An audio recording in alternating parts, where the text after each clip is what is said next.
Opa, isso aí, vamos nessa? Vamos lá, resolvendo mais uma questão. O número de uma casa é determinado como sendo o 10º termo da sequência numérica.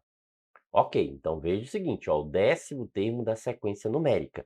Então a gente tem quantos aqui, ó? 1, 2, 3, 4, 5, 6. Então a gente precisa continuar, ó. 7, 8, 9, 10, ok? Então, ó, o 10º termo, né, dessa relação aqui. Perfeito, beleza. Então, 10º termo. Certo. Primeiro, professor, eu preciso descobrir qual é a lógica dessa sequência, não é isso? Exatamente, ó. Então, para a gente encontrar esse 10º termo, a gente tem que descobrir qual é a lógica dessa sequência. 1, 2, 4, 8, ou seja, está dobrando, não é isso? Ó, 1, o dobro de 1, 2, o dobro de 2, 4, o dobro de 4, 8, ou seja, 4 mais 4, 8. Dobrou 8, ó, 8 mais 8, 16. Dobrou 16, 16 mais 16, 32. Ah, ok. Então, dobrando agora 32 com mais 32, professor, a gente vai encontrar 64.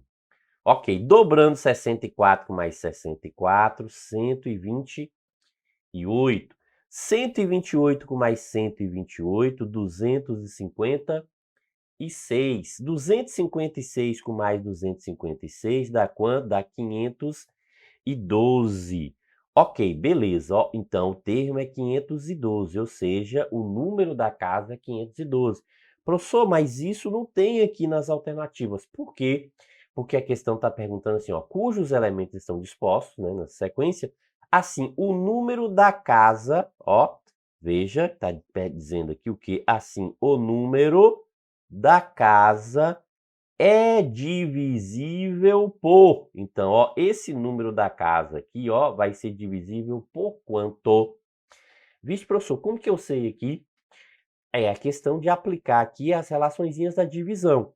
Ó, veja o seguinte, para ser divisível por 9, tem que ser divisível por 3, né, duas vezes. Então, 5 e 1, 6, 6 e 2, 8. Não divide por 3, então não é divisível por 9.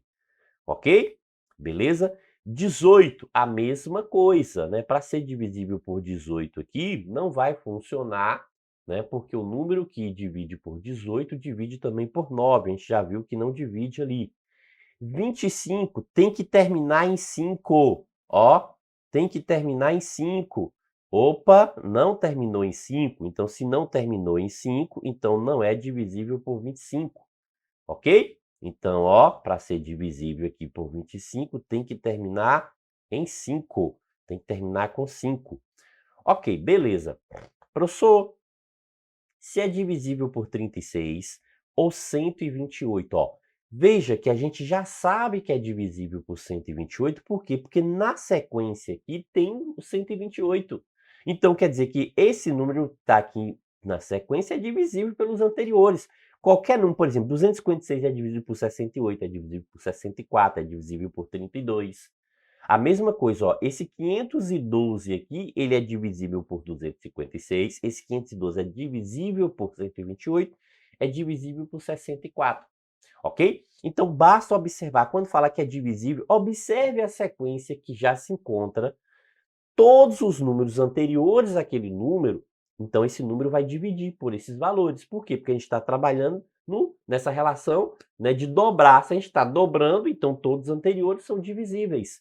Aí, se tem o número, então não precisa ficar fazendo esse critério. Foi só para lembrar essa relação de critérios aqui, que a gente pode fazer uma comparação aí na divisão, para a gente não ficar fazendo várias contas de dividir. Ou então a gente pode montar a continha, né? Ah, professor, estou com dúvida. Então vai lá, faz, ó, 512 dividido por 9.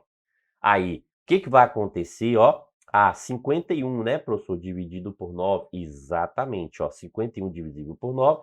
O que a gente vai ter aqui? 6, né? 6 vezes 9, 54. Passou, professor? Ah, então não é 6. Então vai ser quanto? 5.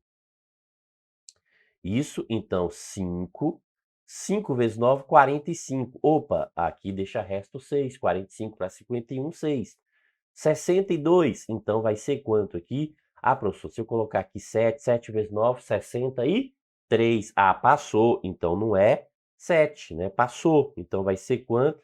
Vai ser 6, 6 vezes 9, 54, 54. Então, para 62, quanto? 8. Opa, deixou o resto. Se deixou o resto, não é divisível. Tranquilo? Perfeito? Mas aqui a gente já sabe, ó, como está na sequência, né? O 128 aqui, ele está na sequência, então é divisível por 128. Isso aí. Bons estudos!